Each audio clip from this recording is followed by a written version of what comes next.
the whole dopamine system starts to reboot.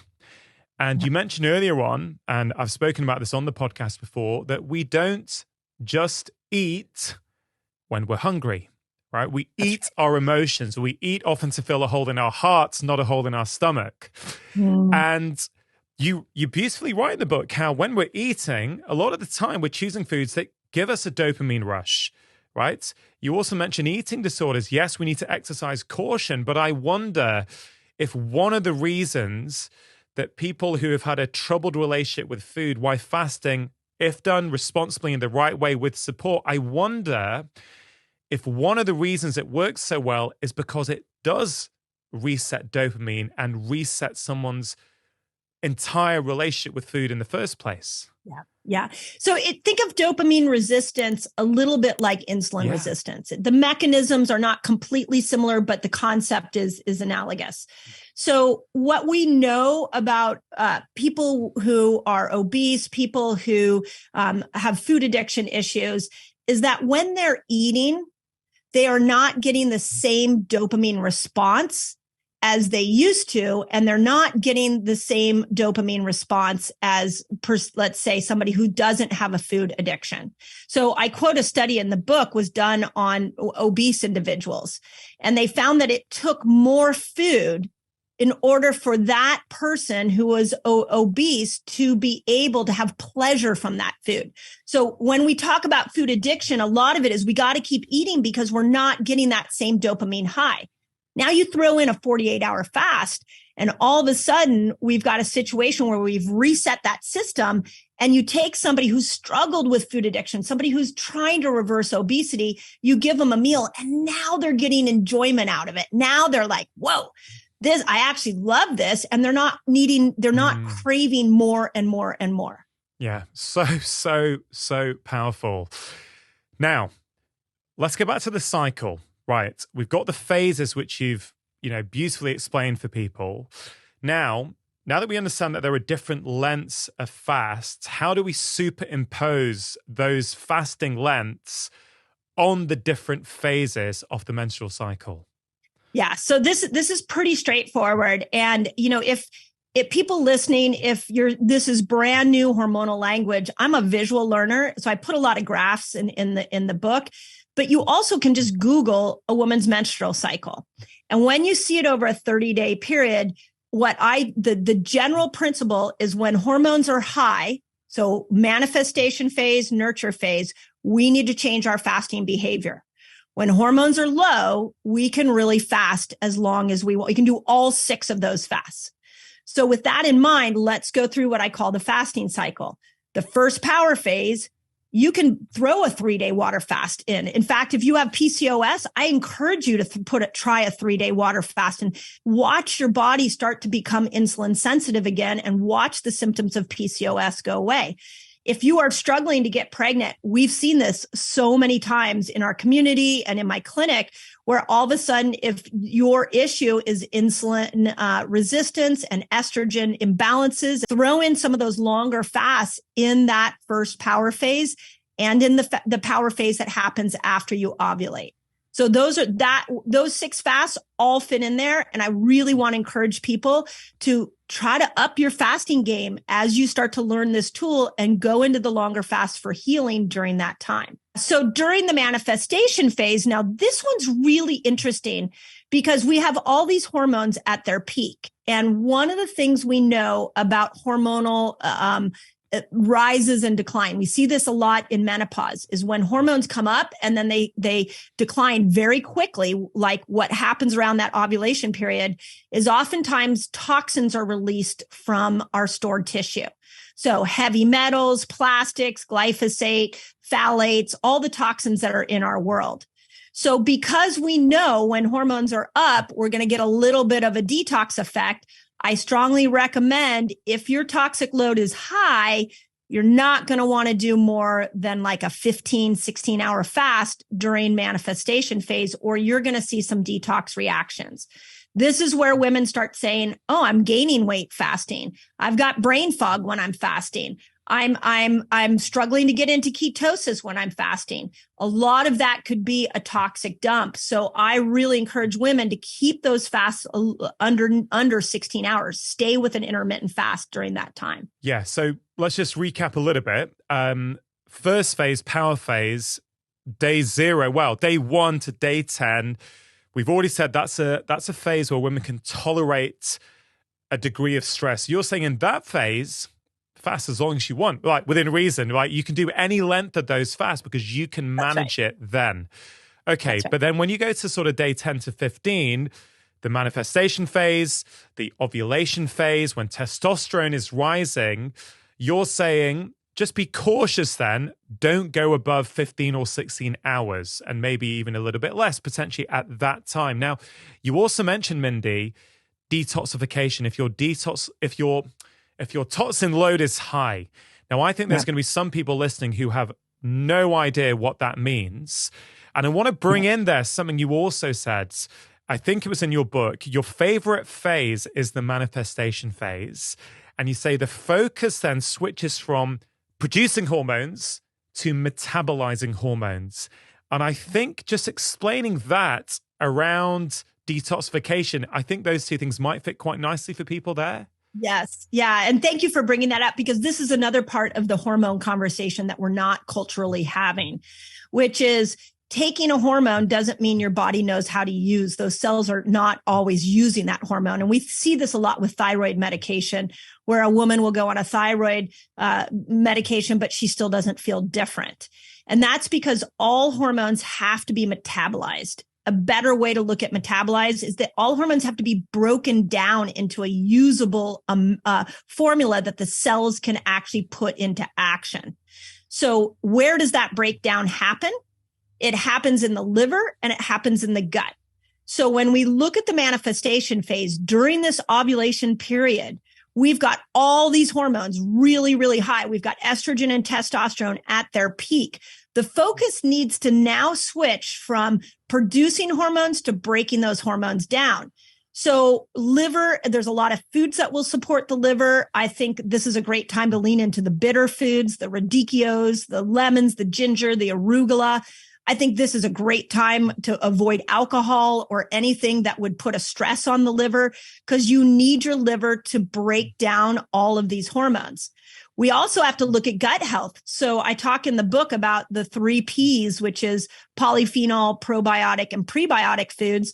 Can we bring more of those fermented foods in? Can we bring more nuts and seeds in? Can we bring more of the green leafy vegetables in? If we support the liver and the gut during that time and use food as our hormonal tool to be able to break these hormones down, now we're going to really take our hormonal balance to the next level. Yeah, it's brilliant. And in the book, you do talk about, alongside fasting, the foods that will support whatever you're doing with the fasting, or even if you're not fasting, the foods that will support various phases of the cycle, which again is why I think this book is going to be useful for any woman, because just what you said there, right? Days 10 to 15, you need your liver working for you, right? So you don't want to be putting in alcohol then, because you're just going to make it harder to detoxify the hormones, clear those hormones out of your body. I do think that's something that a lot of people, even within mainstream medicine, don't quite understand, that there's hormones and then the hormones need to be processed and removed out of the body. And that gets done through the liver, through the guts, and, the regularity of your bowel movements, what you're putting in. You talk about cruciferous vegetables and all these other types of foods that you mentioned can really support detoxifying those hormones. You also write about how if we don't detoxify those hormones well and they stick around, there's an impact, isn't there? Yes. And such a great piece of the conversation that needs to be highlighted, which is you have all these hormones come in. And if you are not supporting the liver, if you are not getting enough vegetables are key for that. There's a whole set of bacteria in your gut called the estrobolome. and it breaks down estrogen. These microbes break down estrogen. So how do we feed them? How do we support them so they can break estrogen down? And that's through a lot of green leafy vegetables. It's through those 3Ps categories that I talked about. If you are not supporting them during this key time, then that estrogen is going to be stored. And where it gets stored is in anywhere that there is fat. So it's going to go into the breast tissue, and it can start to throw, the big place it goes is the breast tissue. It can start to make you accumulate more fat. Your body will put it on belly fat. It'll put it around fat around your hips and your glutes that you're trying to so actively perhaps get rid of. So that is why it's like in that phase, we have to switch our focus to, okay, I made them now. I spent the first 10 days trying to support an environment that allowed these hormones to do what they need to do. But now I'm in this phase of my cycle where I need to support how to break them down. This is not just so you feel good in the moment. It has That's right. other implications as well. Okay, so the woman's ovulated, right? We're at day 15, assuming there's a regular cycle. Then we move into the second power phase. What should we be thinking of then when we're thinking about fasting and also our diet, I guess? The two things fit alongside each other, don't they? Yeah.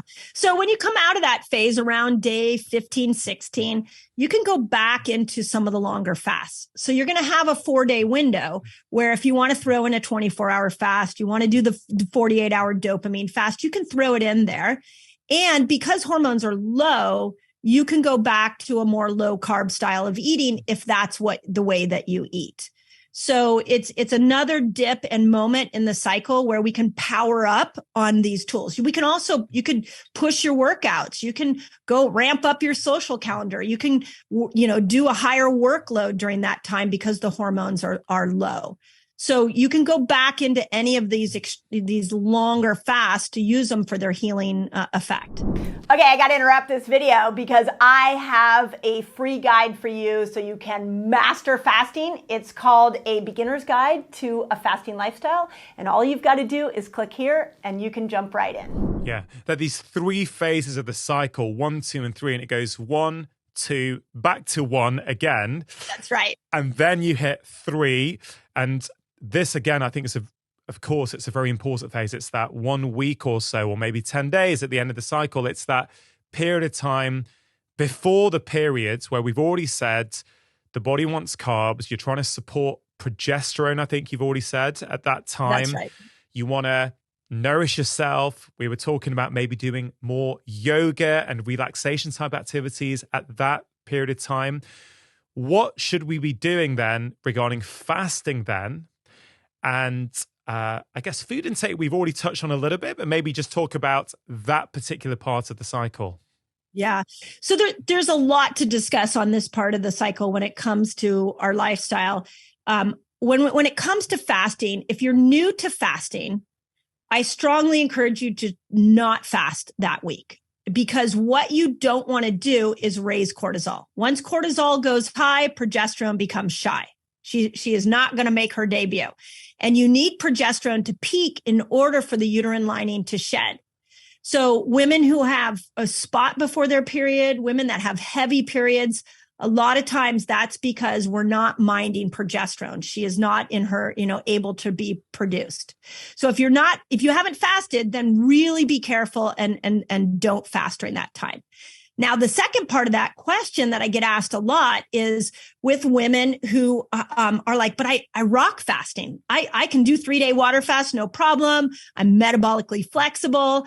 I would say still keep it under 13 hours. This is not, if you're concerned about, like a lot of women say, oh, I'm going to gain weight during that time. I promise you won't if you follow the pattern that we've just walked you through. So we want to look at minimal fasting to no fasting. And then on the food front, I talk in the book of something called hormone feasting foods. Yeah. And when it comes to progesterone, she wants you to eat certain foods. So we already talked about chocolate. I'm not saying don't eat chocolate, just eat good chocolate. Make sure it's clean, make sure it's not packed with sugar. Use that magnesium, use your sweet tooth during that time to your advantage. When you're craving carbs, go to the potatoes, the sweet potatoes, go to the squashes, go to things like quinoa, the citrus fruits, tropical fruits. I map them all out in the book. This is what progesterone wants you to feed her. So we've got to change the diet. We've got to cut the fasting out, and you will see, like, it's crazy. I don't know if you saw this on my YouTube channel, but the number of women that are like, I followed this protocol and especially did what she said the week before my period, and my cycle was got back in sync. Yeah. Oh yeah. I've seen those comments, and I want to get to that because there's so many different scenarios for women. I want to talk about ages under 35. I want to talk about 35 to 50, above 50, postmenopausal, if we have time. I mean, you are such a fountain of knowledge, and the book has got it all in anyway. But I think even just that simplistic take home that at the start of your cycle, you can tolerate high stress, long fasts. The end of your cycle, you need low stress, no fasting potentially, nourishing yourself. Even that, right? If that's all anyone takes away from this conversation, I think that can have profound implications for women and their partners and the men in their life, just to even know that simple fact. Yes. And if you're listening, you're like, wait, this is really confusing. Actually, when you break it down even more, it can be as simple as you just said. Some people, Mindy, I think will have heard those lengths of fasts and gone, wait a minute, the basic one is 12 to 16 hours. I need to eat every few hours. I can barely fast for 12 hours, let alone the 17 plus one, the 24, 36, right? So for that woman who's listening now who goes, I can't do any of this, what are you talking about? What would you say to them? Yeah, I'm so happy you asked me this question, because one of the concepts around metabolic health that we are not discussing enough is that if you struggle to go without food, you are in the beginning stages of mitochondrial dysfunction. You are in the beginning stages of diabetes if that's in your genetic profile. So we have to look at our hangry person, the hypoglycemic person, the person that can't go without food, that is a warning sign. Yeah. So what we have done is we tend to say, oh, it's just me. I can't do that. Like, I can't tell you how many personal friends of mine are like, I love what you're doing, Mindy. I just can't fast. And I come back to, if you have to eat all day and you struggle to go 8 hours without food, that is your body saying, warning, warning, we are in a mitochondrial mess and we need to clean things up. So in the book, I talk about something called a pre-reset, where I show how you can take a 2-week period and you can clean up your food and you can slowly back your way in to this fasting lifestyle.